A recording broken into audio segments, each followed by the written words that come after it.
এত আদর আমি রাখবো কোথায়? হ্যাঁ, দাঁতের ভিতরগুলোও চেটে দে। বাপ রে বাপ, তোর ব্রাশই করাতে হবে না রে বগো। কি করছি বগো? বগো,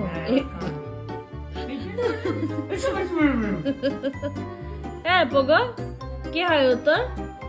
হ্যাঁ, দাঁত কান সব চেটে পরিষ্কার করে সাফ করে দিচ্ছিস। মানে ডাকছে আবার, করে দে। এবার কি পরিষ্কার করবি? এই বগু, কি পরিষ্কার করবি? তো ডাকছে, ওই তো ডাকছে। এই বগু, ছি ছি ছি ছি ছি। ছ্যা, ছ্যা, ছ্যা, ছ্যা। ছ্যা, কি হ্যাঁ, ছ্যা।